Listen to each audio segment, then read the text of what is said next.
Basi bila kupoteza muda wetu tunakwenda kuendelea na kitabu chetu cha Matendo ya Mitume sura ya 20. Naomba nimkaribishe mtumishi wa Mungu Victoria aweze kuendelea, na Mungu ambariki. Mungu akubariki. Karibu. Amen. Asante. Bwana Yesu asifiwe. Amen. Amen. Asante sana moderator, na kushukuru dada Ana kwa maombi, na washukuru wote kwa kuniombea. Leo tunaenda kufanya chapter ya 20. Namshukuru Mungu kwa another opportunity kushare neno la Mungu na watumishi wa Mungu.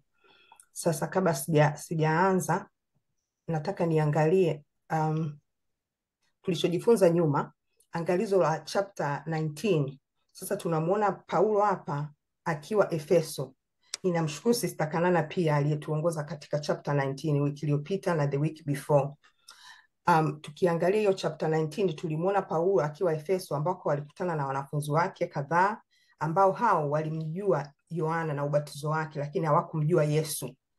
Sasa tunamuona Paulo akiwahubiria wanafunzi hao na anawabatiza kwa jina la Bwana Yesu, na Roho wa Mungu anakuja juu yao.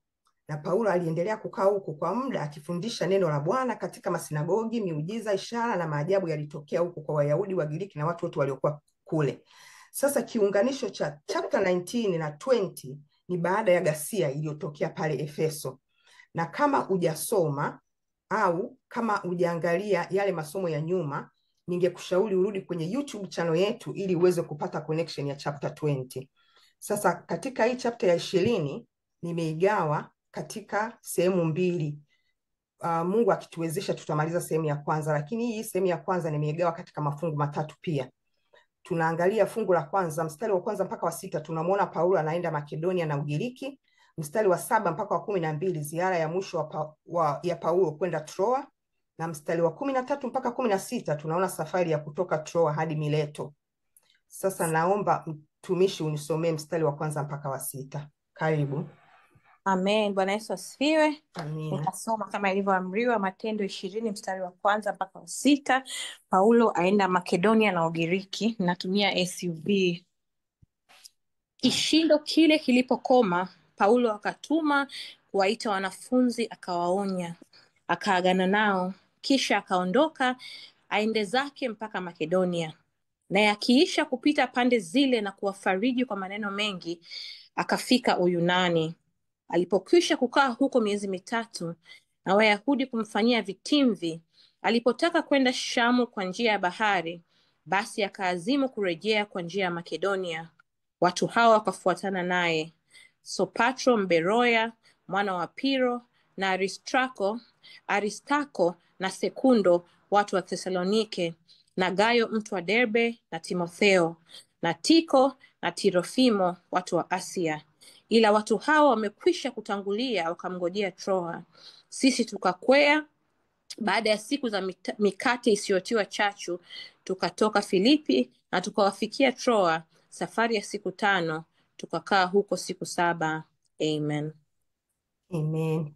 Kwako moderator. Amen. Basi kama ilivyo kawaida yetu, tunaomba kama una point yote ya kuchangia, karibu, nyoosha mkono, tuendelee pamoja tukijua tunajifunza, whether ni swali au ni mchangizo wowote. Karibu, na Mungu awabariki sana.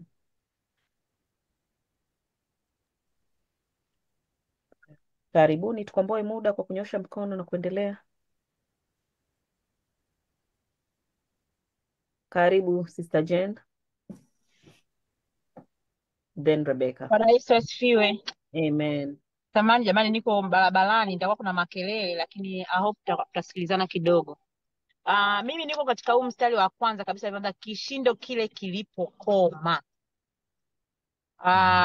Tuliposoma kwenye chapter 19 nakumbuka kama alikuwa kuna ghasia, ni hicho ndio kishindo chote. Kwa hiyo hata sisi nataka nilifanya sisi maisha yetu, kuna muda zoruba itakuja au mambo yatakuja, lakini tukumbuke bado kuna muda yani hiyo ndio hicho kishindo ninachosema mimi kitafanya nini, kitapoa, umeona, au kukoma. Kwa hiyo hakuna chenye ubaya ambacho kinaweza kukaa moja kwa moja. Kwa hiyo lolote tulionalo lazima mbele yetu tuliangalie kwamba iko muda, ndio maana alpha na omega, I don't know how to say it, kwamba kuna mwisho wake na hiyo kitu itapoa na haitokuwa mwendelevu. Ni Mungu tu atupe katika uvumilivu. Umeona? Alafu cha mwisho kwamba kwenye utulivu sasa mambo ameshapoa, ndipo Paulo akawaita wanafunzi akaagana nao, lakini kuna vitu aliwaonya. Mimi siwezi kuelewa hapa ni vitu gani ambao aliwaonya, labda mwingine atakuja kwenye mwendelezo wa kuwaonya. Ndipo pale ambapo tunatakiwa katika utulivu, maana tunajua ilikuwa kuna distraction ilitokea, na baada ya distraction kukawa kuna utulivu, na kwenye huo utulivu ndipo maongezi mengine yalipotendeka kwa wanafunzi. Na kingine tena hapo kuna kitu ambacho kimesoma pamoja na yote kwamba kuna baadhi ya watu aliondoka nayo. Kwa hiyo ni hii mimi naonaga katika ulimwengu wa roho ni mojawapo ya principle, I don't know, au ni kanuni ya kiroho kwamba injili sio ya mtu mmoja, injili ni ya watu wote. Ndio maana hapa anaelezea huyu si kutoka wapi, huyu kutoka wapi na huyu kutoka wapi. Kwa hiyo na sisi tukiwa kama watumishi wa Mungu, tukiwa bado tunamtafuta Mungu, kwa kuna watu ambao tutaondoka nao, na mojawapo ndio kama hivi bibi kwamba kuna watu wengine wako huku wako huku wako pale. Mungu aendelee kututia neema katika safari hii tulionayo, na kuna watu na sisi tutaondoka nayo. Amen. Naomba niishie Amen. hapa, ndio mwingine ya. Amen. Karibu Rebecca. Amen. Bwana Yesu asifiwe wapendwa. Amen. Amen. Mi naona mambo mawili matatu.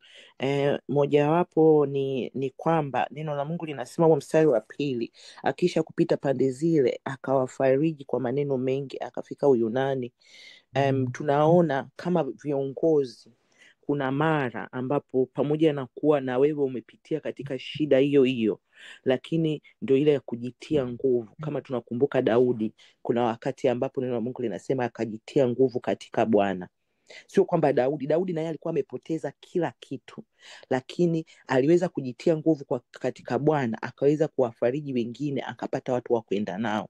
Kwa hiyo hata sisi, kila mtu katika tunaosikiliza, kila mtu at some point in your life, inaweza kuwa ni katika ngazi ya familia, katika ngazi ya kazini, mahali popote panakuwa na devastation ambayo lazima inuke mmoja ambaye ni atawatia nguvu wengine, kuwafariji wengine, kwa sababu faraja inatakiwa, especially kama wewe umeokoka, kwa sababu neno la Mungu linatuambia Mungu anatufariji sisi ili tuwafariji wengine.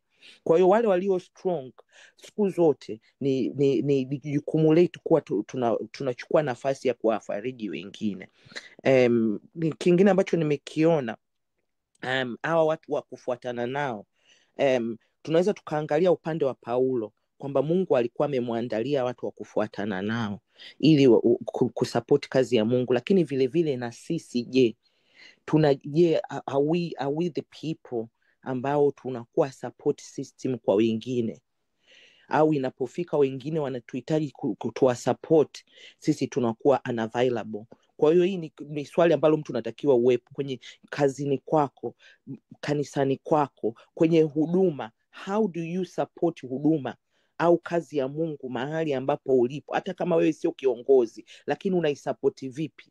Kama hawa ambao hapa tunawaona ambao wametajwa kina Gayo. Tunamkumbuka Gayo ni huyu jamaa ambaye alitajwa katika kitabu cha First John chapter 3 pale Paulo anavyosema ninakuombea ili afya yako iwe roho yako ifanikiwe kama afya yako ifanikiwe kama roho yako inavyofanikiwa. Ni huyu Gayo ambaye alikuwa ni mwanafunzi wa Paulo. Paulo alimbatiza. Lakini vile vile huu mstari wa 6 anasema tukatweka baada ya siku mikate isiyotiwa chachu. Tunaona jinsi ambavyo wanaendelea kushiriki chakula cha Bwana, wanashika zile yale maagizo ya Bwana Yesu. Bwana Yesu kabla hajaondoka anasema fanyeni hivi kwa kunikumbuka mimi. Tunaona ibada ya mwili wa Bwana ambavyo ni muhimu kwa Wakristo mpaka leo, sio kitu ambacho kinachukuliwa lightly. Hata kina Paulo bado walishiriki. Kwa Mungu awabariki. Narudisha kwa mwalimu na kwa moderator. Amen. Ubarikiwe. Kuna mwingine anayetaka kuongeza point? Karibu Darazia na Sister Kanana. Well, asante. Well, mimi ningependa kuongezea tu kidogo kingine ambacho tunaona kwamba kuna opposition, kwa sababu tunaona katika mstari wa 3 kwamba bado hao Wayahudi bado wanamletea changamoto. Kwa hivyo katika huduma yetu na katika maisha yetu ya Ukristo, changamoto itakuwepo na itatoka kwa watu wa ndani. Tusitegemee tu ni watu wa nje, lakini hata watu wa ndani ambao ni watu wetu wa. Alafu na kingine ninachokiona ni kuhusu swala zima la umoja. kwa sababu unaona kwamba bado walimkumbatia na bado walimsaidia, kwa sababu hapo dada Jeni ameongelea kwamba waliambatana naye. Kwa hiyo tunaona kwamba katika huduma na katika Ukristo tunahitaji kweli kushirikiana, kwa sababu hii huduma na hii kazi ambayo Mungu ametupatia sio ya mtu mmoja peke yake, ijapokuwa kila mtu ameitwa katika wito wake, lakini ni vizuri kusaidiana katika huduma. Na kingine pia tunaona kwamba haisemwi sana, lakini tunaona uvumilivu. Yaani Paulo na changamoto zote hizi alizopitia, bado alikuwa anapita, anazidi kuwatia moyo hao watu, kwa sababu kama ni wengine ungehubiri tu ukaondoka, lakini yeye unaona kwamba katika huduma tunapaswa kuwa wavumilivu, kwamba kutokana na mathreats yote aliyopata, lakini still alikuwa anapita katika miji na miji kwenda kuwa encourage watu wengine. Na namalizia kwamba tunapaswa pia kuwa flexible katika huduma, kwa sababu unaona kwamba kutokana na Paulo jinsi ambavyo alivyokuwa anapita, changamoto anazopata, tunaona hapo alibadilisha safari hapo, kwamba route alikuwa pengine aende kwa boti, lakini akaamua kwenda kwa miguu. Kwa hivyo katika huduma pia tumsikilize Mungu na flexibility, kwa sababu Mungu mwenyewe anakuaga na sababu zake za muhimu anazotufundisha, tusiwe too rigid. Basi naomba niishie hapo. Karibu Sister Kanana. Amen. Bwana Yesu asifiwe. Asante. Ulipoongelea umoja, lakini pia mimi naangalia kuna upendo pale, kwa sababu unaona anasema kwamba wa embrace wale watu. Nilikuwa tunataka kuongezea hicho kingeongeza, lakini pointi yangu sana inaongelea hawa watu aliambatana nao. Aliambatana nao kwa nini? Ilikuwa ni kama kwa sababu alikuwa, mkikumbuka kwenye historia, alikuwa anapeleka pesa kwenye makanisa yale ambayo alikuwa anahitaji msaada. Kwa hiyo alipokuwa anaambatana nao ilikuwa inasaidia ile kwamba isije ikatokea hela zikawa zimepotea au nini, wakasema amekula au vipi, lakini hao watu walikuwa ni kama kumsaidia Paulo pia kama backup, kwamba hivi vitu anavyovifanya kweli vinafanyika katika hayo makanisa. Hao watu walikuwa ni representative wa baadhi ya makanisa. Kwa hiyo ilikuwa inaonyesha jinsi gani Paulo alikuwa anaweka watu around him. Unaona siku hizi mara nyingi mtu wanaingia kwenye majaribu kwa sababu kunakuwa hakuna watu wa kusaidia au kuweka mwangalizo, niseme, yani kuweka kama msaada, kwamba usije ukaingia. Maana mwanadamu ni mwanadamu, at the end of the day inaweza ikafika kitu akasema kwamba anahitaji kwa ajili ya hii jambo hii pesa, afu wakajikuta anatumia, lakini akiwa na watu ambao wanamsaidia kama hivi, tunaona inakuwa ni msaada mkubwa. Bwana Yesu asifiwe. Amen. Rebecca, umenyosha tena? Nifikia nimeshusha samani. Okay, karibu mwalimu, endelee. Amen. Asanteni sana kwa michango yenu mizuri. Kabla sijaongelea mimi niliyoyaona, nimeweka hii ramani kutusaidia. Mkiangalia hapa kwenye kiduara cha blue hapa kwenye hii round ya blue, ndio Efeso alipokuwa wakati ghasia imeanza. Sasa safari yake ukiangalia mstari mwekundu, anaanzia hapa na kampani yake, wanaenda hapo Troas, wanapita Philippi, wanaenda huko Thessalonica, wanarudi Makedonia, wanashuka huku Ugiriki ambako kuna miji ya Corinth na Athena. Sasa katika mstari wa kwanza, kama mtumishi alivyoongea, unajua wakati ghasia ilivyotokea au haya machafuko, ilikuwa kama confirmation ya Paulo kuwepo mahali pale, iliashiria kuondoka kwake, si ndio? Mimi hapa ninajifunza umuhimu wa kujua nyakati na majira katika safari zetu za wokovu. Tukisoma Mambo ya Nyakati wa Kwanza 12:32 anasema, na wana wa Isakari, watu wenye akili za kujua nyakati, kuyajua ya wapasayo Israeli wayatende. Lakini tukisoma pia Danieli 2:20-22 anasema, Danieli akajibu akasema, na lihimidiwe jina la Mungu milele na milele, kwa kuwa hekima na uweza ni wake. Yeye ubadili majira na nyakati, huuzuru wafalme na kuwakamilisha wafalme. Huwapa hekima wenye hekima, huwapa wenye ufahamu maarifa. Yeye ufunua mambo ya fumbo na ya siri, huyajua yaliyo gizani, na nuru ukaa kwake. Naongelea hapa nyakati na majira, si ndio? Hiyo ilimsaidia sana Paulo. Lakini pia katika mstari huo wa kwanza kuna mtu ameongelea ile kuwatia moyo. Mimi naangalia ile aliwaita wanafunzi wake akawatia moyo, naangalia ile kama encouragement. Unajua tunavotiana moyo au tunavotiwa moyo inatusaidia kuendelea na kazi za Mungu. Inatusaidia pia kutochoka. Inatusaidia kutoamini uongo. Unajua Tunavotiana moyo, tunatiana moyo na mambo na maneno ya Mungu, na maneno ya Mungu siku zote ni ukweli na haki. Kwa hiyo inatusaidia kueliminate uongo, si ndio? Pia inatuongezea kujiamini na kujithamini katika Kristo Yesu. Inatusaidia kuimarisha imani zetu katika ahadi za Mungu, si ndio? Tunavotiana moyo. Lakini maneno ya Mungu yanatuambia katika Tesalonike wa kwanza 5:11 anasema, basi farijianeni na kujengana kila mtu na mwenzake vile vile kama mnavyofanya. Lakini tukisoma Paulo mwenyewe anaongea katika Wafilipi 4:13 anasema, nayaweza mambo yote katika yeye anitiaye nguvu. Hayo ni maneno ya Mungu yanayotutia moyo, si ndio? Lakini pia nilivyoangalia katika Biblia, kuna watu ambao walisimama wakafanya kazi zao mpaka mwisho kwa ujasiri kwa ajili wenzao waliwatia moyo. Sitosoma, lakini kwa ajili ya reference namwangalia Musa hapa anamtia moyo Joshua katika Kumbukumbu la Torati 31.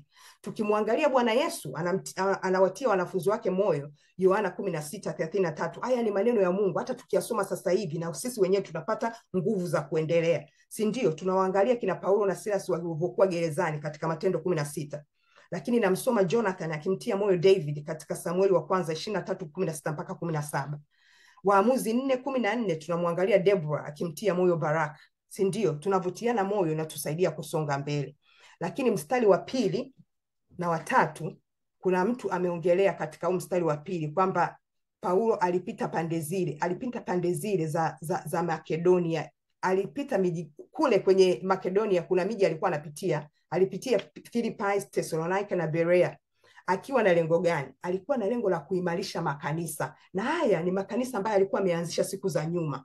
Unaona, tulivyosoma kule Matendo nyuma kabisa 16:12 tunamuona Paulo akifika pale Philippi akiwa na Silas.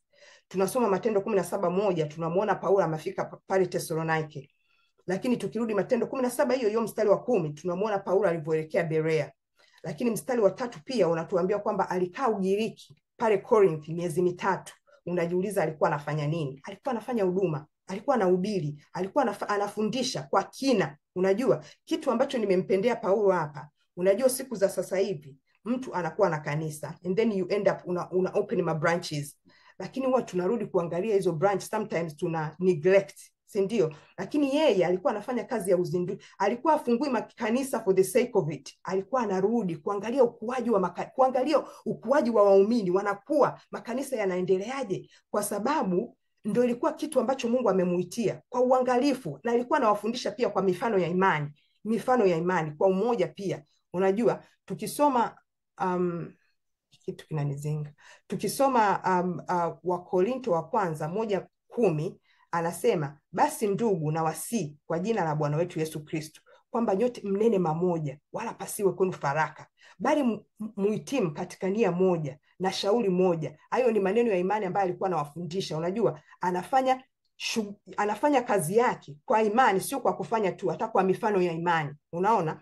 Lakini kitu kingine pia, huyu Paulo alikuwa afundishi tu, alikuwa anaangalia mahitaji ya watu wanaohitaji, watu maskini. Tukisoma Rumi 15:25 mpaka 26 tunaona pale alivyokuwa anasema kwamba ila sasa ninakwenda Yerusalemu nikiwa hudumu wa watakatifu, maana imewapendeza watu wa Makedonia na Akaya kufanya changizo kwa ajili ya watakatifu huko Yerusalemu walio masikini. Unaona, focus yake ilikuwa sio kuhubiri tu, ni kuangalia pia haja za watu. Umeona mahitaji ya watu. Tukienda katika mstari wa 3 tunaangalia jinsi walivyomfanyia vitimbi. Anasema Wayahudi wakamfanyia vitimbi. Unaona, alipata changamoto za kila aina. Unajua alikumbana na changamoto na upinzani wa kila aina. Tukisoma katika Wakorinto wa pili 11:27 mpaka 28 anasema, katika taabu na katika usumbufu, katika kukesha mara nyingi, katika njaa na kiu, katika kufunga mara nyingi, katika baridi na kuwa uchi. Zaidi ya hayo kuna shinikizo langu kubwa kila siku, ili huzuni ya makanisa. Unajua yeye alikuwa anaangalia, pamoja na kwamba mateso mengi alikuwa anayapata, lakini huu mstari unatuambia focus yake alikuwa anaangalia ule mzigo ambao Mungu amemwekea, mzigo wa kiroho. Ni makanisa yasimame, makanisa ambayo ameanzisha yasimame, yaendelee, kazi ya Mungu iendelee. Unaona, mstari huo wa Korinto wa pili tukisoma 24 mpaka 25 inaelezea mateso mengi ambayo ameyapitia. Sitayasoma yote. Anasema kwa Wayahudi nilipigwa mara 40 isipokuwa moja, nilipigwa mara 3 kwa fimbo, nikalazwa kifoni mara 1, nateswa mara 3 kwa mawe, nashikwa mara nyingi katika hatari za safari, katika hatari za mito, hatari za majirani, hatari za watu wa kigeni, hatari kati ya ndugu na hatari kati ya waaminifu. Ni vitu vingi alivipitia, lakini kwa kifupi hapa tunajifunza alikuwa na focus kwa kazi ambayo Mungu alikuwa amemuitia. Tukiangalia huu mstari wa 4, nafikiri watumishi mmemention jinsi ya hawa watu waliokuwa wanafuatana nao. Unaona majina haya waliokuwa wanafuatana nao, akina Sopatro, Bereyo mwana wa Piro, Aristarko na Sekunde watu wa Tesalonike, na Gayo mtu wa Debe, na Timotheo, Tikiko na Trifimo watu wa Asia.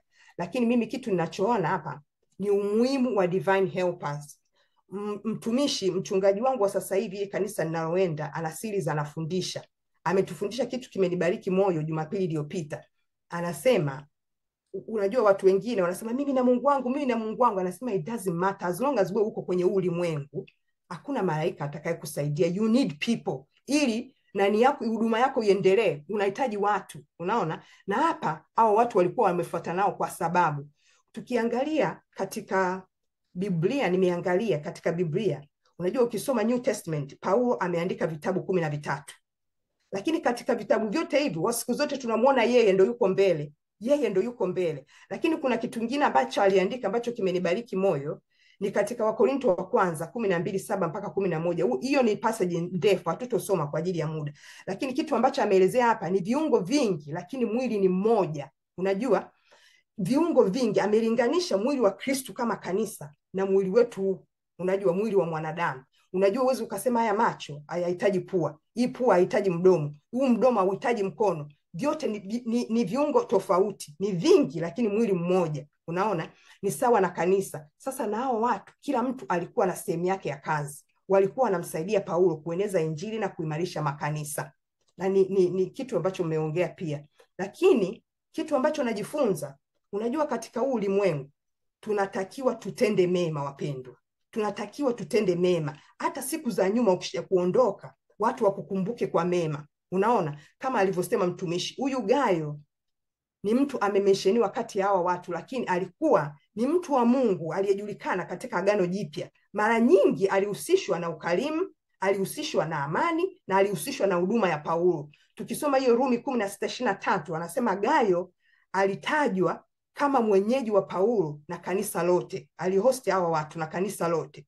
Unaona, lakini katika Wakorinto wa kwanza, ndio hiyo umesema mtumishi, Wakorinto wa kwanza 1:14 tunamuona Paulo anamtaja Gayo kati ya wale aliowabatiza. Alibatiza kundi la watu, lakini Gayo alikuwa miongoni mwa wale watu. Tunamuona Yohana pia hapa amemtaja katika Yohana 3:3, John 1:1-2. Unajua mimi siku zote nilikuwa nikisoma mstari huu nilikuwa sijui kama anayeongelewa ni huyu Gayo. Namshukuru Mungu kwa ajili ya mtumishi. Unajua anasema mzee kwa Gayo mpenzi, nimpendaye katika kweli. Mpenzi, naomba ufanikiwe katika mambo yote na kuwa na afya yako kama vile roho yako ifanikiwavyo. Na hisi assumption Gayo labda alikuwa na changamoto ya afya, na hapa anaandikiwa. Lakini kitu cha kujifunza hapa ni kwamba tutende mema ili tuje tukumbukwe kwa mema. Haleluya. Kabla sijaelezea mstari wa 5 na wa 6, nimerudi kwenye hii ramani. Same ramani niliwaonyesha mwanzoni. Paulo na kundi lake wako hapa Corinth, Athena, hapa kwenye Ugiriki. Wanatakiwa kucross kwenda Troas. Unaona, wanatakiwa kucross hapa. Sasa Paulo anawatuma hawa watangulie wa cross na merikabu, yeye anarudi kupitia njia ndefu. Anarudi Makedonia, anarudi Berea, anarudi Thessalonica, huku walikokuwa wamepitia mwanzoni. Philippi, anazunguka, anakuja kuwakuta hapa Troas. Sasa kitu gani tunajifunza hapo? Nafikiri watumishi wameongelea mambo mengi. Tunajifunza umuhimu wa kushirikiana, kuwa na uvumilivu, kuendelea kufanya kazi ya Mungu kwa uaminifu hata katika hali ya kusubiriana. Mimi ninaangalia siku zote watu ambao mmepata neema kushiriki katika makongamano ya Mwalimu Mwakasege ya Mana hapa, hata huko nyumbani nafikiri.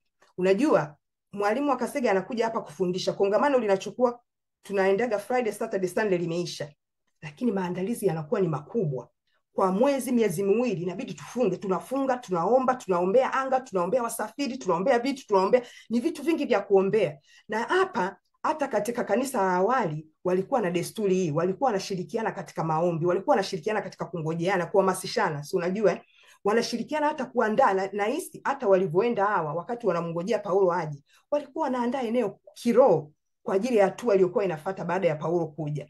Lakini kitu ambacho tumejifunza, ambavyo mtumishi amesema pia, kuna vitu vingi vya kujifunza hapa katika hii huduma. Unajua leadership, tunajifunza umoja, tunajifunza upendo, tunajifunza teamwork, tunajifunza trust. Kuna vitu vingi hata nyie mmemention, unajua.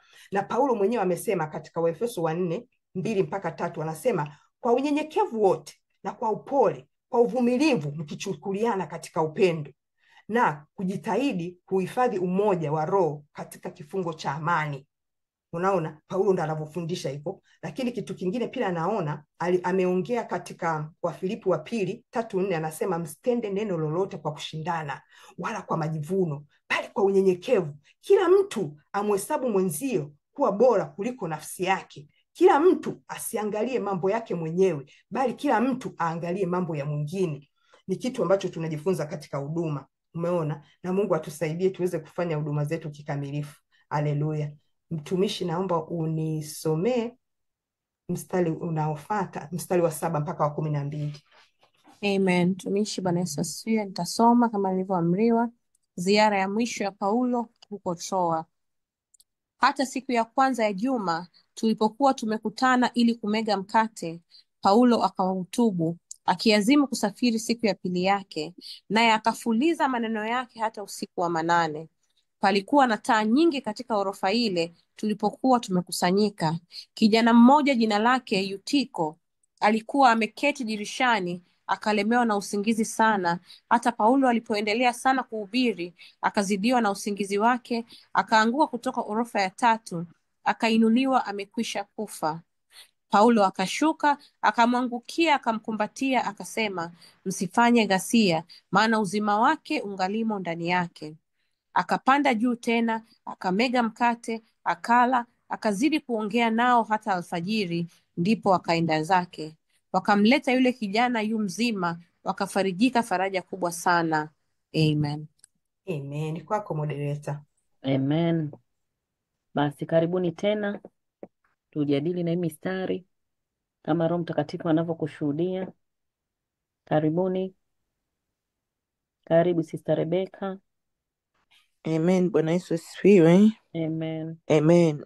Tunaona tena Paulo akiendelea na kazi. Kwa hiyo siku ya kwanza ya juma tunajua ilikuwa ni siku ya Jumapili, ambapo ndo walikuwa wanakutana tena, na walikuwa wamekutana tena kumega mkate, na tunajua tendo la kumega mkate tena ni kukumbuka ni kumkumbuka Bwana Yesu. Wanaendelea tena kukumbuka kufa na kufuka kwa Bwana Yesu. Lakini tunaona kwamba alikuwa anaazimia hiyo siku inayofuata Jumatatu aanze safari yake, ambayo tumeona kwamba ameazimia, yani kuna azimio ndani yake. Kwa hiyo hatushangai kumwona tena Paulo akitumia the whole day of that Sunday mpaka usiku wa manane, ambapo huyu kijana Etiku, na wanasema alizidiwa, alilemewa na usingizi. Kwa hiyo you can imagine hiyo siku. Napenda kwamba kwenye mstari wa 16 Paulo kitu alichokifanya kwanza ni kumkumbatia, ishara ya upendo, ishara ya empathy, na moja kwa moja akatuliza ghasia. Lakini mimi vile vile hapa ninaona jinsi ambavyo shetani alikusudia kuharibu. Ndio pale ule nani Yusufu alivyosema kwamba nyinyi mlikusudia mabaya, lakini Bwana amegeuza kwa wema. Kwa sababu ilikuwa ni embu imagine huyu kijana angekufa afu awe amekufa forever, yani kesho yake pawe na mazishi ya kijana ambaye alikuwa kwenye ibada ya Paulo, ingekuwa so bad. Lakini Mungu amegeuza. Sipokuwa kitu ambacho namalizia niwaachie wengine wapate point, ni hapo penye what did Paul say alipomuona yule kijana amefariki. Kwa sababu wengi wetu tunapita katika maisha yetu, tunaona vitu vingi tu vimeharibika, tunapata habari mbaya, tunaona mambo mabaya. What is it inakuja kwenye mdomo wetu tunapoona habari au mambo ambayo sio. Tunamwona Paulo alivyoona hivyo tu akasema nini? Akasema, Paulo akashuka akamwangukia akamkumbatia akasema, msifanye ghasia, maana uzima wake ungalimo ndani yake. Aliona uzima ndani ya yule mtu ingawaje amekufa. Na ndio maana Bwana Yesu alipokuja akasema, mimi ndimi ufufuo na uzima. Na hata Bwana Yesu ukiangalia alivyokufa Lazaro, walivyosema amekufa, Bwana Yesu akasema hapana, Lazaro hajafa, amelala. Kwa hiyo na sisi mara nyingi unaweza kukuta kitu, unaambiwa kitu straight away you repeat the negativity ya hiyo report. Neno la Mungu linatuambia hivi, ni ripoti gani unayoiamini? Tujifunze. Na the only mahali utakapofika uweze kuwa unatamka uzima kwenye sehemu ya mauti ni pale neno la Mungu linapojaa moyoni mwako. Lakini ukiwa unaangalia kwa macho ya wanadamu, utakuwa tu unasema hiki hakiwezekani, madaktari amesema haiwezekani, nimeambiwa na kufa, nimeambiwa hivi. Lakini Mungu atusaidie tuwe watu ambao neno la Mungu linajaa moyoni mwetu na tunalitamka. Mungu awabariki. Amen, amen, ubarikiwe. Karibu Sister Jane. Naona imemtoa. Kuna mwingine? Mi ngoja niongee tu kidogo wakati namsubiri Sister Jane. Kwa kweli tunaona jinsi gani Paulo anajitoa. Nilikuwa najiuliza swali, what has happened now katika makanisa yetu? Tunaangalia muda sana. Saa zingine kunakuwa na mambo muhimu ya kuleta mbele au kumtukuza Mungu au ni kwa ajili ya maombezi ya watu, lakini tunajiwekea muda katika mahubiri yetu, katika huduma tunazozitoa, tunaweka muda, tuna limit muda kiasi kwamba neno halifiki kwa wale wakusudiwa, kiasi kwamba watu hawabadiliki, kwa sababu ni kila kitu kinafanyika kwa nguvu za mwanadamu, sio kwa nguvu za Roho Mtakatifu. Tunaona jinsi alivyodhamiria usiku kucha tuseme karibu, anasema to the midnight, alikuwa anaendelea daybreak actually, anasema alikuwa anaendelea kuwahubiria lile neno ambalo alikuwa amekusudia. Sasa nikiangalia sasa hivi makanisa yetu, tunaweka clock kwenye makanisa, tunaangalia muda kasaka moja, watu wanaanza kulalamika, wanalalamika. Nakubaliana na Sister Rebecca anavyosema itakuwa tu ilikuwa labda ni mpango wa adui kumfanya yule mtu alale ili aweze kufanya nini, aweze kuharibu ile huduma ambayo ilikuwa inaendelea. Na tunaona kweli kuna mkono wa adui katika mambo ya usingizi haya. Tunaambiwa sana na watumishi wengi kwamba ukijiona huko kanisani unalalala, angalia, inaweza kuwa ni mapepo yanacheza hapa. Ni jambo la kujitafakari. Bwana Yesu asifiwe. Amen. Amen.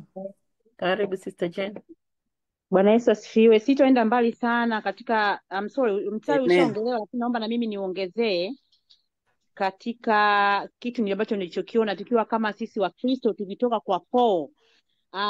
Paul kijana alivyodondoka, kuna maneno ameongea pale na kijana akanyanyuka. Ile inatufundisha kwamba sisi tukiwa wa Kristo na ambapo tuko kwenye Bible study, Bible study ni kujua neno la Mungu, ambapo kila mtu anaweza yaani kwamba kuna mambo mawili. Kuna kujua neno la Mungu, umenielewa vizuri, na ukaliongelea, lakini kuna nguvu ambazo zinatakiwa, nguvu za rohoni. Umeona? Ambapo naweza nikasema hivi, labda niongelee vitu vitatu. Kwa kupitia hii port ilivyoona aliyofanya hili tendo, unaweza kaniona ni rahisi sana, lakini kwa sisi ambao bado tunaendelea kumtafuta Mungu na uso wa Mungu, kuna vitu vitatu.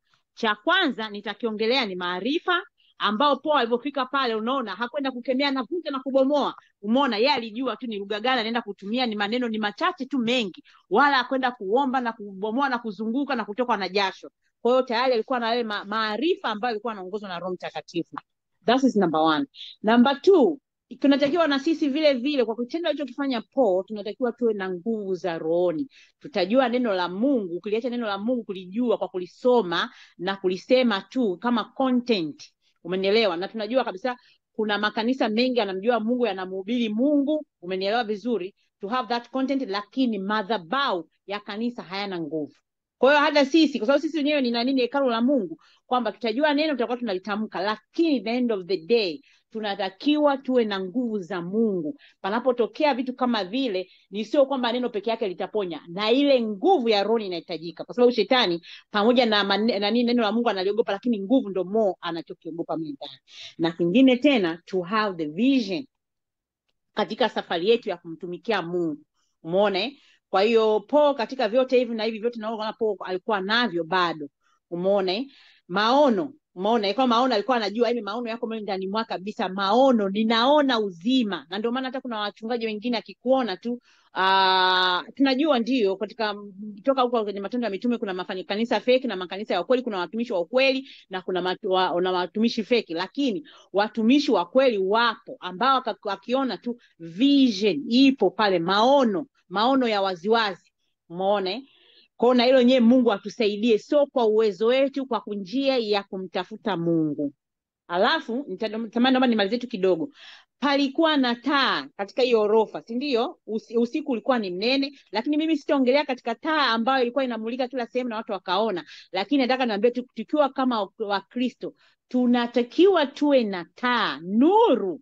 Taa ni nuru ambayo itaangaza, na mtu yoyote unavyozidi kumshiba Mungu, unavyozidi kumtafuta Mungu, nuru yako inakuwa inaangaza. Everywhere you go, wewe ni nuru. Hata usipojiongelea watu watakuongelea, hata usipojiona watu wataona.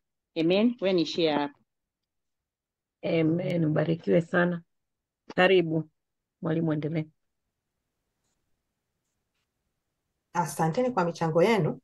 Sasa mimi mafunuo niliyaona katika mstari wa 7, siku ya kwanza ya juma walikutana ili kumega mkate. Nafikiri prof ameongelea hiyo siku ya kwanza, sitaiongelea sana, lakini katika sakramenti ya Bwana au meza ya Bwana tunaona hata siku za awali katika Matendo 2:42 anasema wakawa wakidumu katika fundisho la mitume na katika ushirika na katika kumega mkate na katika kusali. Unaona?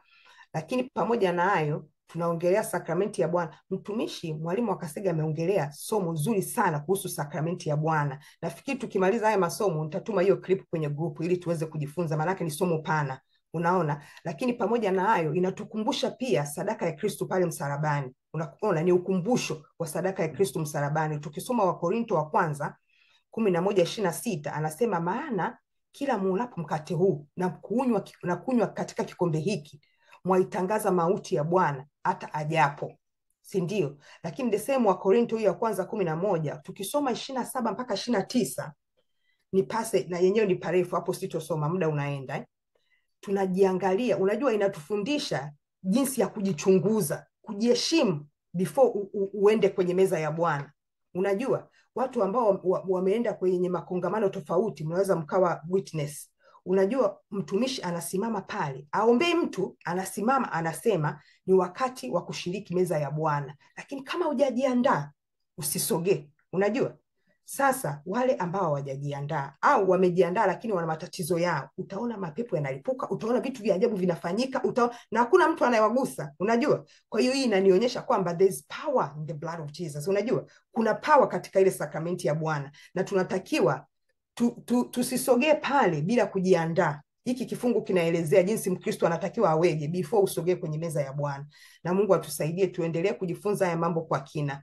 Haleluya. Tukienda katika mstari huo wa 7 tunamwangalia Paulo akiwa anasema, Paulo akawahutubia hata usiku wa manane. Na mwangalia huyo Paulo alikuwa na muda mfupi, manake inasemekana katika siku hiyo hiyo alfajiri yake alikuwa anaondoka. Si ndio? Muda wake ulikuwa mfupi. Lakini pamoja na hayo, unajua mambo ya Mungu inabidi tuyatafutie muda.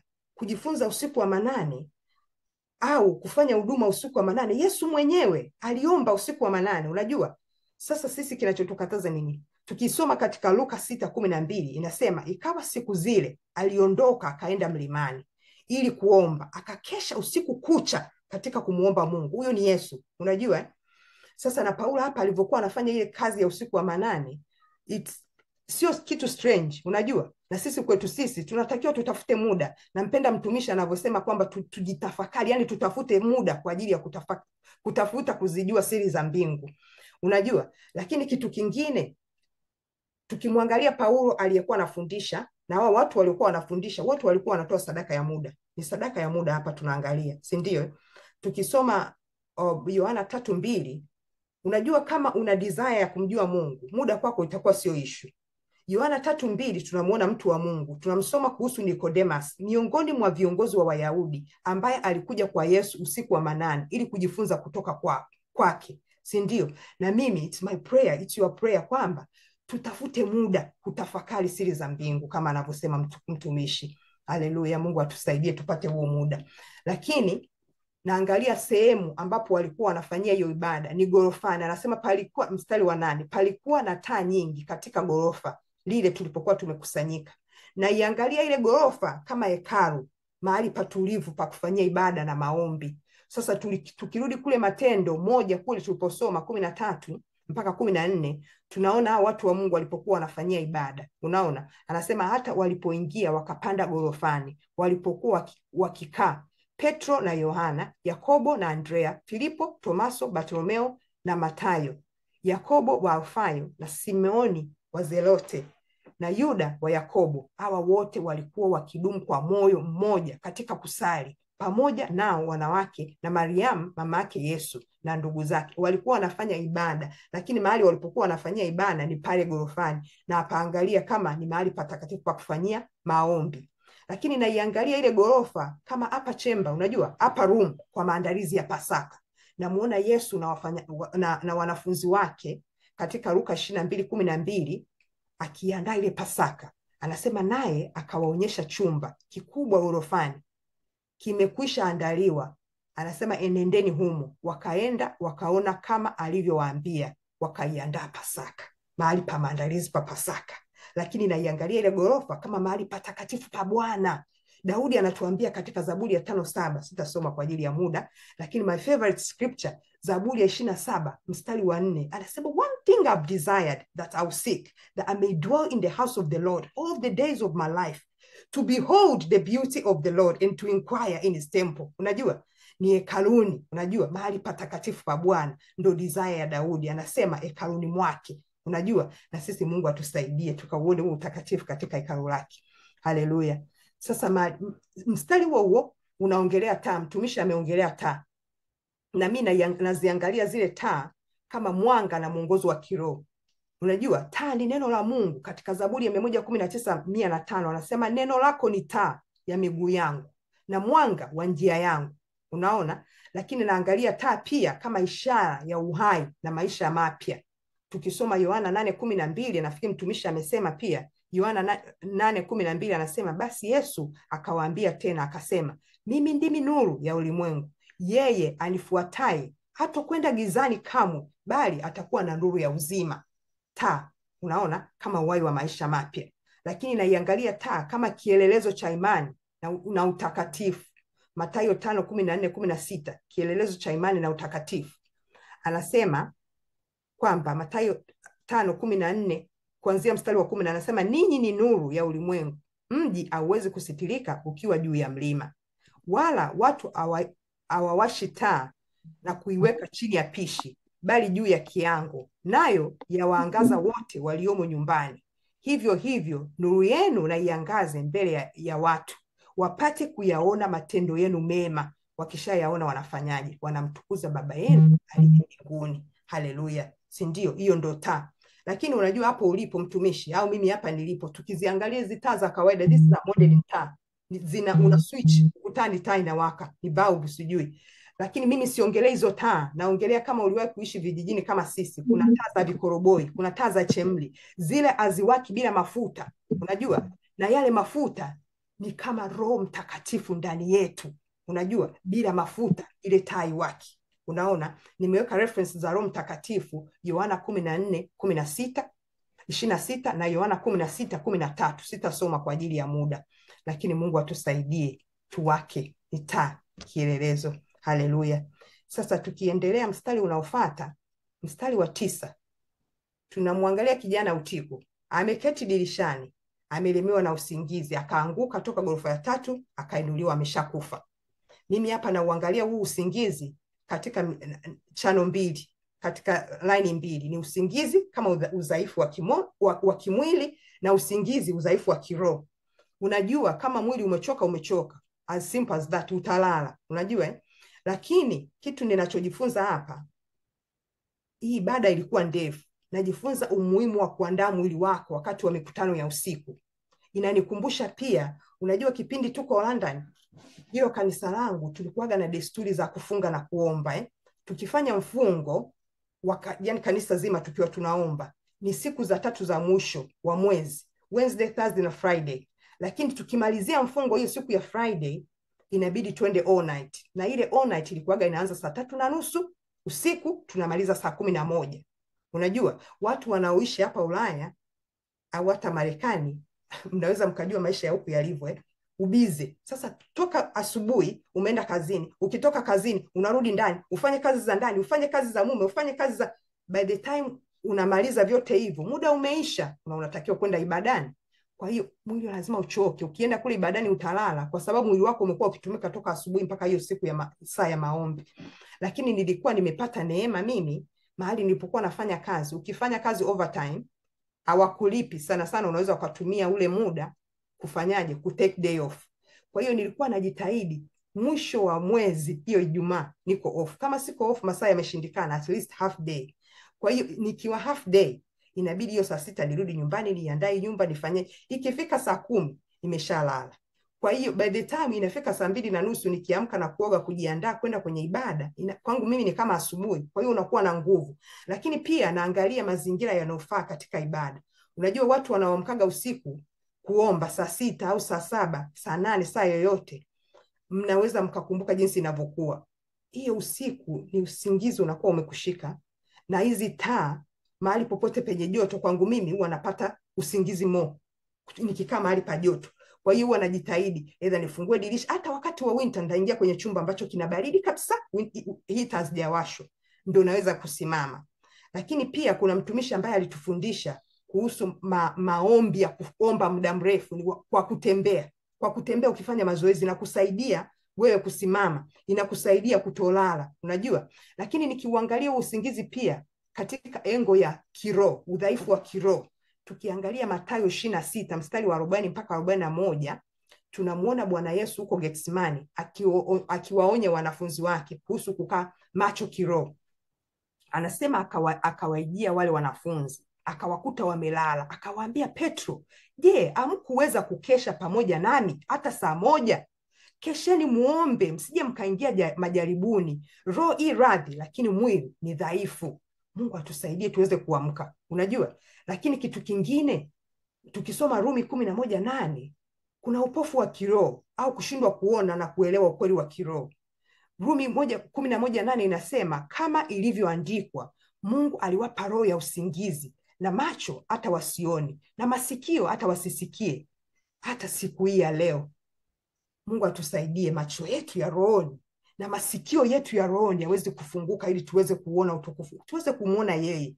Lakini kitu kingine, Rumi 13:11, tunatakiwa tukae macho, kwa sababu this is very important. Yesu yu karibu, anakuja. Yesu yu karibu, mnajua.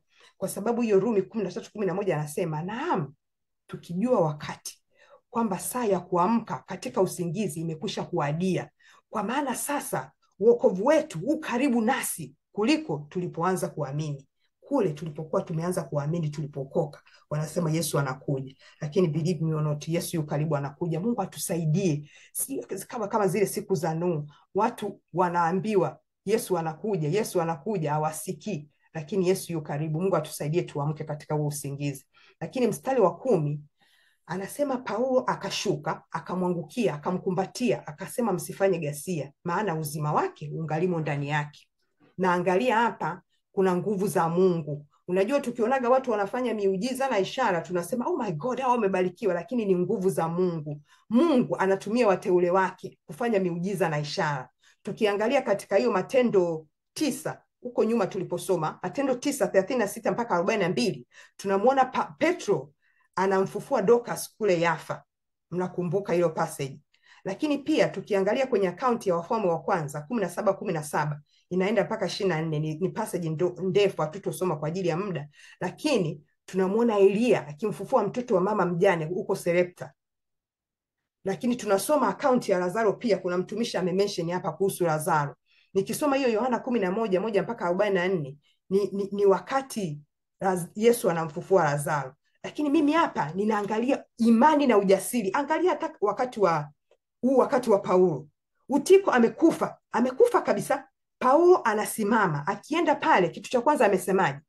Msifanye ghasia, uzima wake ungalimo ndani yake. Ndio kitu cha kwanza anasema. Ni statement za watu majasiri, na watu majasiri hawa majasiri just anyhow, ni kwa sababu ya imani walionayo, imani juu ya Yesu, unajua, imani ndani yao, unajua.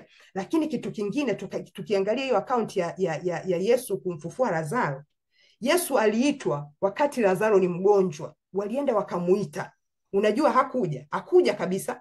Lakini angalia kitu anachokisema. Kitu cha kwanza alisemaje? Yesu anasema ugonjwa huu si wa mauti, ni kwa ajili ya utukufu wa Mungu. Ni maneno ya watu wenye ujasiri, unajua, ni ujasiri, imani katika Mungu. Na mimi tunavyosoma haya maneno, it's my prayer, it's your prayer, kwamba imani zetu zikaongezeke. Na waangalia wale wanafunzi wa Yesu wanasema, Lord increase our faith. Tufikie mahali na sisi tuseme maneno kama haya kwa ajili ya imani. Mungu atusaidie imani zetu ziongezeke. Haleluya. Na angalia katika mstari wa 11. Anasema akapanda juu tena, akamega mkate, akala nao, akazidi kuongea nao hata alfajiri, ndipo akaenda zake.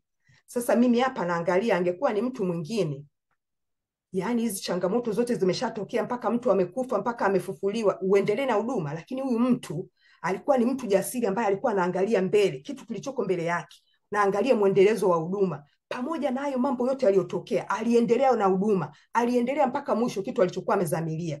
Na angalia Mambo ya Nyakati 2:15-7, anasema lakini ninyi jitieni nguvu, msije mkakata tamaa, kwa maana kazi yenu itakuwa ina thawabu. Unajua, tusiangalie hapa. Paulo alikuwa angalia hapa, anaangalia kile kilichoko mbele yake. Tukisoma Wagalatia 6:9 pia anasema tena tusichoke katika kutenda mema, maana tutavuna kwa wakati wake, tusipozimia roho. Mungu atusaidie tusichoke katika kutenda mema. Mungu atusaidie tusizimie, ili tuje tuone utukufu kwa mbele, tusiangalie hapa. Haleluya. Nikienda mstari wa 12, naenda kumalizia, anasema wakamleta yule kijana yu mzima, wakafarijika faraja kubwa sana. Unajua, ni uaminifu wa Mungu katika ufufuo. Yesu ni mfalme juu ya maisha ya kifo. Yesu ni mfalme hata katika, unajua, hata katika uzima. Aidha mtu amekufa, ni akaunti ile ile. Tukisoma Yohana 11:25-26, akaunti ile ile ya Lazaro. Hapa ni Yesu anamwambia Martha, unaona, anasema Yesu akamwambia, mimi ndimi huo ufufuo na uzima, yeye aniaminie mimi, ajapokufa atakuwa anaishi, naye kila aishie na kuniamini hatakufa kabisa hata milele. Je, unayasadiki hayo?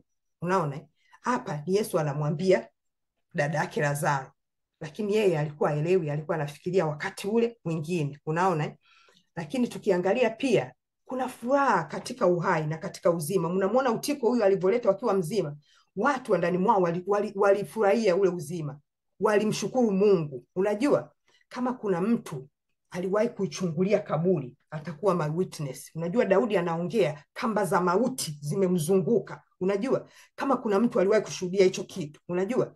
Lakini pamoja nayo, Zaburi ya 150 mstari wa 6 anasema kila mwenye pumzi na amsifu Bwana. Haleluya. Unajua, uzima ni zawadi tunapewa kutoka kwa Mungu. Unajua, mtumishi amefanya maombi na amesemaje? Wakati tumeanza mwaka, kuna watu wengi tumeanza nao, lakini wengine wako wapi? Sisi tu wazima, ni neema tu. Uzima ni zawadi kutoka kwa Mungu. Lakini Ayubu anasema katika Ayubu 33:4, naombeni mute Muna.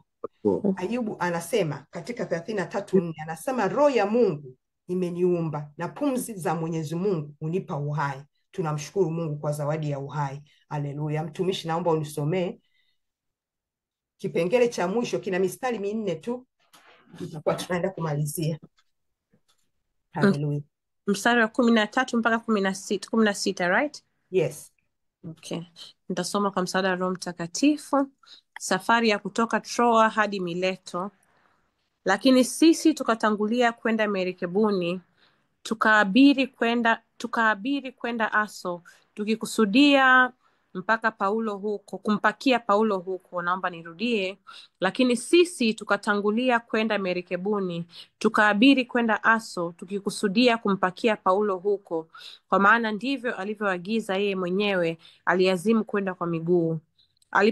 Alipotufikia huko Aso, tukampakia, kisha tukafika Mitilene, tukatweka kutoka huko, na siku ya pili tukafika mahali panapokabili Kio. Siku ya tatu tukawasili Samo, tukakaa Troglio. Siku ya 4 tukafika Mileto, kwa sababu Paulo amekusudia kupita Efeso merikebuni, asije akakawia katika Asia, kwa maana alikuwa na haraka, akitaka kuwahi Yerusalemu siku ya Pentekoste kama ikiwezekana. Amen. Amen. Asante kwako moderator. Amen. Karibuni tumalizie.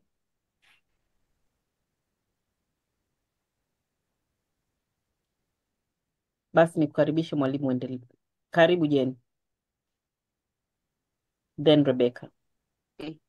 Kuna kitu hapa nimejifunza kabla tunamalizia hapa, maana ndio tunamaliza Kuna kitu nimejifunza kwa Paulo tunavyoendelea, kwamba yeye alikuwa bado anasafiri hapa, anatoka hapa, anasafiri hapa, bado alikuwa katika njia ya kueneza Injili. Na tunaweza tukasema tu kwamba ni Mungu amemchagua afanye vile, lakini hata sisi tuna jukumu hilo hilo. Umeona? Jukumu hilo tunalifanyaje? Ndio, kuna muda Mungu anatuongoza, lakini kuna muda mwingine usema mimi namtumikia Mungu katika kueneza hii Injili. Kwa sababu gani? Hakuna kitu kizuri Mungu anachokitaka ni kuvuna nafsi za watu. Umeona? Na hapa unamwona Paulo amevuna, bado anavuna nafsi za watu. Na japokuwa alikuwa katika mstari wa 16, labda nielezee vizuri.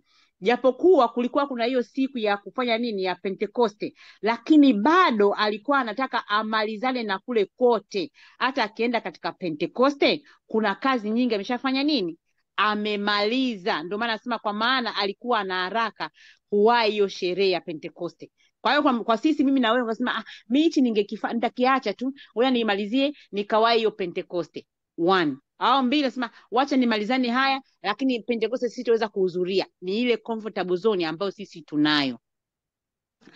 Cha pili, ninaweza ikawa tusisafiri kutoka hapa kwenda Manchester, kutoka Manchester siyo kwenda Birmingham kufanya hizo huduma ya Mungu kwenye kiganja chetu, bado unaweza kugeuza kama ikawa safari. Ukatoka Instagram ukaingia TikTok, ukitoka TikTok, kwa sababu hakuna sehemu ambayo imejaa Illuminati na Freemason, sijui niseme ndio siku za mwisho huko kama TikTok. Kwa hiyo unaweza ukarusha chochote, kikaruka chochote kile mtu akaona. Kwa hiyo kama sio safari ya wewe kupanda ndege, ya kupanda basi, tusafiri Mungu kwenye social media. Unatoka na posti TikTok, unatoka na posti Facebook, unatoka na posti Instagram, kokote kule, ndio hiyo kama safari ya Paul. Na cha tatu, tukiwa kwamba kama sisi bado tunamtafuta Mungu, tunatafuta uso wa Mungu, tukiwa kama watumishi wa Mungu, tusifike hatua ya kuangaliana fulani afanyi, wacha mimi nikae. Kwa tunaona hata hawa walikuwa wanamfuatilia Paulo, kuna vitu vingi sana walikuwa wanajifunza kwa imani aliyobeba, kwa uhodari alionao yeye. Umeona pale tumeongelea tu kwamba sisi wa Kristo, nataka nimalizie hii kidogo, I'm sorry. Tumeongelea taa. Kwa hiyo yani kwamba Mkristo anahitaji kuwa mtu ambaye ana kishindo, yani una nguvu za Mungu. I don't know how to say it. Being strong, let me use katika kuwa strong. Paul hapa alikuwa strong, ukimuona sio kwamba alikuwa achoke, au sio kwamba alikuwa akabiliana na matatizo mengi, alikuwa anakabiliana nayo, ambao na sisi inabidi tuwe nayo, kuwa strong kwenye imani. Alafu tunakuwa katika ile taa ni kama vile tunavyoongelea katika wale wanafunzi wanawali, kila siku tuwe katika hiyo hali ambayo ndio itakuwa kuwa kama Paul. Jamani, ngoja mimi niishie hapo. Barikiwe. Amen. Karibu Rebecca. Amen. Quickly, Amen. mimi nilichokiona cha kwanza ni focus. Kwamba despite all that amefocus kufika kwenda Jerusalem, na inanikumbusha Bwana Yesu katika safari yake ya mwisho, wanasema aliukaza uso wake kuelekea Jerusalem. Walikuwa watu wanaomkatisha tamaa, wanamwambia wewe ukienda huko watakuua, lakini he was going. Na tutamwona hata Paulo yatamkuta hayo ya Bwana Yesu, lakini bado alikuwa amefocus, ameazimia moyoni mwake. Na hii nayo ni muhimu sana kwetu wa Kristo. Kitu gani ambacho unaazimia? Mungu mara nyingine anaangalia kile tulichoazimia na kukifanikisha. Tunapoazimia mambo mema au maazimio yetu yanapoendana na kusudi la Mungu katika maisha yetu. Alafu kingine nimekiona ya kwamba alikuwa flexible katika usafiri. Hakuwa ni mtu tu wa kusema lazima niende na merikebu, lazima niende na nini.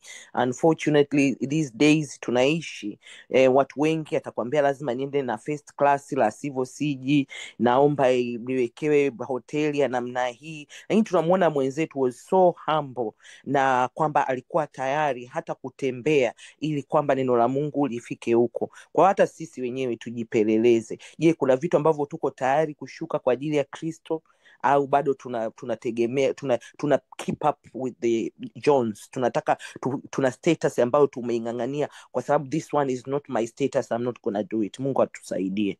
Amen. Amen. Karibu Sister Razia.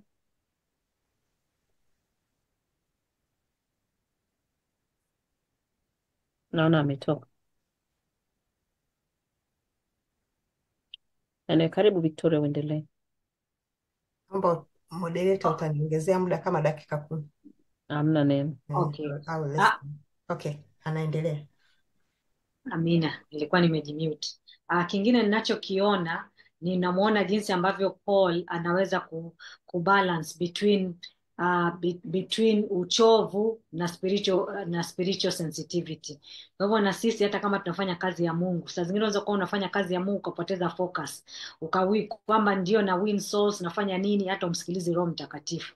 Kwa hivyo mimi nafikiria kitu kingine ambacho tunachopaswa kufanya, Paul alikuwa na balance. Ndio alikuwa na wito, alikuwa anataka kwenda Jerusalem, na pia alikuwa anauyua lazima aende Jerusalem, lakini still aliprioritize, lakini alifanya what can be done.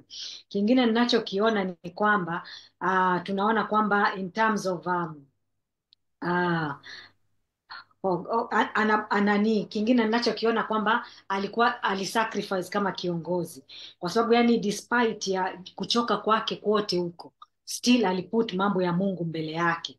Alafu na kingine cha mwisho ni kwamba tunaona kwamba alikuwa makini still, hata kama alikuwa amechoka, alikuwa na priority, lakini discipleship aliprioritize kabisa, kwamba jamani, hao watu lazima niwafundishe, lazima niwakumbushe. Kwa hivyo tukumbuke kwamba discipleship ni kitu cha maana sana katika maisha yetu ya Kikristo. Naomba nikuachie mtumishi umalizie. Karibu Sister Victoria. Asanteni kwa michango yenu mizuri. Katika mstari wa 13 key point pale tunaangalia kwamba walipokuwa wanapitia kote huku, ilifika mahali ye mwenyewe aliazimu kwenda kwa miguu. Niliangalia hiyo kwenda kwa miguu na watumishi wenzangu wakati tunafanya review Tuesday, wakawa wanasema lazima kutakuwepo na sababu, lakini nilienda kwenye version tofauti za Biblia sikuona sababu ya Paulo kwenda kwa miguu. Lakini nilivyokuja kuangalia kwenye Amplified version inasema ni kwa sababu ilikuwa ni short route, as simple as that. Ndio hiyo ilikuwa sababu. Lakini ikanifikirisha hata sisi zamani wakati tunasafiri kwenda vijijini, ukiwa Mwanza mtu akachukua gari anaenda Bukoba, wewe ukasema unaenda na meli, unajua utamkuta amefika na amefanya huduma na amesahau, kwa sababu wewe inabidi uende usiku kucha, unajua, mpaka ufike kule kesho yake. Lakini kwa Paulo yote hayo yalikuwa ni nothing, kama mlivyosema, unajua, either kwa meli, kwa miguu, kwa gari. Yeye alikuwa angalia hiyo, alikuwa anaangalia kitu ambacho kiko mbele yake, unajua, kitu ambacho Mungu amemkabidhi, ili makanisa yale, ile kazi ya Mungu aliyokabidhiwa na Mungu ifike mwisho. Ukisoma Wafilipi 3:13 mpaka 14, anasema si kwamba nimekwisha kufika au nimekwisha kuwa mkamilifu, anasema la, bali nakaza mwendo ili nipate kushika lile ambalo kwa ajili yake nimeshikwa na Kristo Yesu.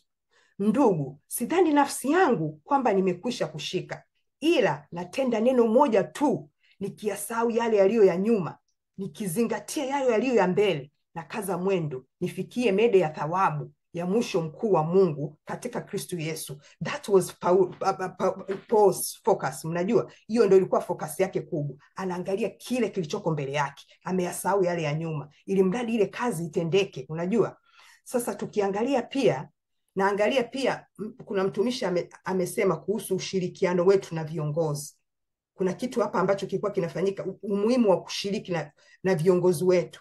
Inatuonyesha pia kushirikiana kati ya waumini na viongozi ni kitu muhimu. Unajua kama yeye anawaambia piteni hapa, mimi napita hapa. Hawawi stubborn. Sisi tunashirikianaje na viongozi wetu wa kiroho?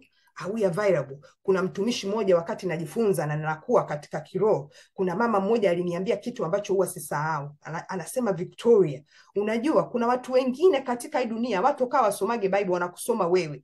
And if you want to be successful katika kazi zako za Mungu, try to be fat. Mimi alivyosema hivyo ninafikiria anaongea fat ya unene. Anasema no, you've got to be faithful. You've got to be available and you've got to be teachable. Unajua, anasema hizo ndo characteristics za mtumishi anayetaka kusonga mbele. Unajua, sasa tunashirikianaje vipi na viongozi wetu wa kiroho? Tunasaidia, tunakuwa available, tunakuwa stubborn. Mungu atusaidie tufanye kazi zake kwa ukamilifu. Unajua, pia katika Waebrania 13:17 yeye mwenyewe Paulo anatufundisha Ebrania 13:17 anasema, watiini wenye kuwaongoza na kuwanyenyekea, maana wao wanakesha kwa ajili ya roho zenu kama watu watakaotoa hesabu, ili kwamba wafanye hivyo kwa furaha wala si kwa kuugua, maana isingewafaa ninyi.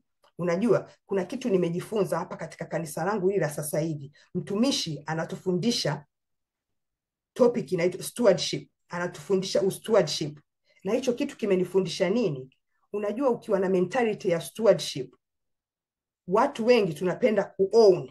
I'm owning this, ni kitu changu, hivi ni vya kwangu, ndio maana tusikilize hata kusikiliza. Lakini ukiwa na ile mentality ya kwamba either watoto, huduma, mali, hela ni vitu vya Mungu, one day kuna siku utasimama kutoa account, havitokusumbua. Unajua, wewe umeajiriwa, you are a manager, you are a caretaker. Unajua, kwa hiyo hivi vitu vyote unajua vina mwenyewe, inakuwa rahisi kufanya kazi za Mungu. Mungu atusaidie sana. Haleluya. Lakini mafunuo ninayoyaona pia katika mstari wa 14 ni mstari mfupi, naona mambo mengi. Anasema tulipofika huko Aso tukampakia, kisha tukaenda Mitileni. Ni umoja huo kufanya kazi za huduma ya Mungu kwa umoja, katika umoja. Unajua, tukisoma Waefeso 4:3-6 anaongelea umoja huo, umoja wa roho katika kifungo cha imani. Unajua, anasema mwili mmoja na roho moja, Bwana mmoja, imani mmoja, ubatizo mmoja, Mungu mmoja anaye ni baba yetu wote. Unajua, tukifanya kazi kwa uaminifu. Unajua, tumeongelea kule kwamba leadership, umoja, upendo, teamwork, trust. Unajua, vyote hapa vinahusika ili kusaidia wengine, ile kazi ya Mungu itimilike. It's not all about us, it's about him. Tujifunze hicho. Haleluya. Tukienda mstari wa 15 naenda kumalizia, anasema tukatweka kutoka huko, na siku ya pili tukafika mahali panapokaribia Kio. Siku ya tatu tukawasili Samo, tukakaa Trogilio. Siku ya 4 tukafika Mileto. Unaona, hii safari ina mzunguko mrefu, mara wako hapa, mara wako pale, mara wako hapa. Lakini kitu ninachojifunza hapa ni kuhitajika kwa muda. Tusifanye kazi za Mungu kama mtumishi anavyosema, kwa kupapasa quick tumerani. No, tunatakiwa tuinvesti muda. Unajua, muda katika kazi za Mungu. Tukisoma Matendo 19:10 ni scripture ambayo ilinibariki wakati tunasoma huko chapter ya 19. Anasema kwamba mambo haya yakaendelea kwa muda wa miaka 2. Hata wote waliokaa Asia wakasikia neno la Bwana, Wayahudi kwa Wayunani. Sasa kitu tunajifunza wote hapa, wao walikaa kule miaka 2. And their labor was not in vain. Angalia, baada ya kuinvest, ukiinvest kwa muda, ukiinvest kwa time, unajua ukiinvest kwa Mungu kunakuwa na profit. Kwa Mungu hakuna hasara. Mtu alijisemea kwamba wokovu una faida. Unajua, ukiinvest kwa Mungu kunakuwa hamna hasara. Walikaa kule miaka 2 wakifanya kazi za Mungu, lakini angalia results. Wayunani na Wayahudi wakalisikia neno la Bwana. Hiyo ndio ilikuwa desire yao pia, si ndio? Lakini pia kuna watu waliongea katika hii Matendo kwamba hawatokula, hawatokunywa mpaka Paulo amekufa. Unajua, watu wamedhamiria kumuua Paulo. Kwa hiyo mtu anayeenda angalia huo mstari, siku ya leo yuko pale, siku ya 3 yuko pale, siku hii yuko hapa. Kwa hiyo safari yake ilikuwa inahitaji strategy. Unajua, otherwise wanamaliza alafu ndo huduma imeishia pale. Unajua, strategy. Yeye kitu kilichokuwa kinamsaidia Paulo ni kumsikia roho wa Mungu. Anafika mahali anasema imitate me as I imitate Christ. Unajua, kwa hiyo na watu wanaokuwa wanamfuata inakuwa ni rahisi kufanya huduma naye. Unajua, kwa sababu ya kumsikiliza roho wa Mungu. My favorite scripture Isaiah 30:21 anasema, na masikio yako yatasikia neno nyuma yako likisema, njia hii ni hii, ifuateni, mgeukapo kwenda mkono wa kulia na mgeukapo kwenda mkono wa kushoto. Na sisi Mungu atusaidie, tusifanye kazi za Mungu anyhow, tusifanye vitu bila tufanye kazi kwa kumsikiliza Roho wa Mungu. Haleluya. Mstari wa mwisho, mstari wa 16 anasema, kwa sababu Paulo amekusudia kupita Efeso merikabuni, asije akakawia katika Asia, kwa maana alikuwa na haraka, alitaka kuwahi Yerusalemu siku ya Pentekoste kama ikiwezekana. Unaona, mimi hapa kitu ninachojifunza ni vizuizi, kuepukana na vizuizi kwa ajili ya huduma. Unajua, sisi tulioko hapa, hata watu wengine, Mungu ametuitia, kila mtu Mungu amempa huduma yake. Kuna vitu Mungu ameinvest kwetu sisi ili tufanye. Lakini kwa sababu ya vizuizi tunajintango na vitu vingi. Lakini maneno ya Mungu yanatuambia, anasema katika Hebrew 12:2, anasema looking unto me, I'm the author and finisher of our faith. Unajua, lakini sisi tunaangalia kwingine, tunatakiwa tufocus kwa Mungu yeye mwenyewe. Unajua, tumwangalie yeye, atusaidie, tuacha ya mambo mengine madogo madogo. Paulo mwenyewe anasema katika Wakorinto wa kwanza 16:9, anasema kwa maana nimefunguliwa mlango mkubwa wa kufaa sana, na wako wengi wanipingao. Kuna vitu vingi vinatuzuia. Mungu atusaidie tuweze kufocus mbele. Unajua, lakini naiangalia ile Pentekoste kama wakati wa kueneza injili pia. Unajua, watumishi wa Mungu katika JNA wamekuwa wakituambia hiki kitu. Unajua, mtu anafanya sherehe, anafanya msiba, anafanya kitu fulani, lakini kwa mtu mwingine ule ni mtaji, kwa mtu mwingine pale ni ulaji kwake yeye. Lakini mimi naangalia, tukisoma Matendo 2:5 mpaka 11, ile Pentekoste ilikuwa ikifanyika, kulikuwa kunakuja watu wa kila mataifa, kila makabila, watu wa kila aina. Mimi naangalia hapa kwa Paul, ilikuwa kama investment, alikuwa anaenda kuvuna. Unajua, alikuwa anaenda kuchukua ile opportunity ili kuvuna. Na mimi nimefikia mwisho, ninamuomba Mungu kama wewe unavyomuomba Mungu, Mungu atusaidie sana ili tujue nyakati za kufanya huduma zetu, ili tujue ni mahali gani tulipoitiwa, ili tujue jinsi ya kufocus. Nimefika mwisho, lakini kabla sijaondoka, kitu kimoja nataka niongee, point moja tu, kitu kimoja haraka haraka, sekunde 2. Ninataka niseme kwamba kama wewe umekuja hapa kwa mara ya kwanza, hata kama mara ya pili, hata kama mara ya tatu, kama hujampokea Yesu kuwa Bwana na Mwokozi wa maisha yako, ningeomba uwasiliane na mtu aliyekualika ili akuintroduce kwa viongozi wa kuongoze sala ya toba. Unajua, tunavyoongea haya maneno sio utani wa ndugu. Yesu anakuja, Yesu yu karibu, anakuja. Ningeomba mtu ambaye hajampokea Yesu aongozwe sala ya toba. Asanteni. Nawashukuru sana kwa michango yenu ya muda, nawashukuru sana kwa michango yenu ya kuchangia, nawashukuru kwa maombi, nawashukuru hata wale waliokuja kwa mara ya kwanza. Moderator, nimefika mwisho, narudisha kipindi. Asante Amen, sana. amen. Amen. Amen.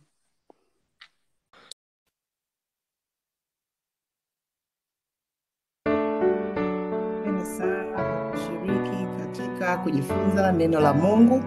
Mpendwa, kama utapenda kumpokea Yesu awe Bwana na Mwokozi wa maisha yako, na kukaribisha uombe sala ifuatayo. Baba wa mbinguni, asante kwa upendo wako na rehema zako, na kujia katika jina la Yesu Kristo. Nakiri kuwa mimi ni mwenye dhambi na naomba msamaha wako. Ninaamini kuwa Yesu Kristo alikufa kwa ajili ya dhambi zangu na akafufuka ili nipate uzima wa milele. Namkubali Yesu Kristo kuwa Bwana na Mwokozi wa maisha yangu. Ingia moyoni mwangu na unifanye upya. Nisaidie nikufuate siku zote za maisha yangu. Asante kwa kunipa wokovu kwa neema. Amina.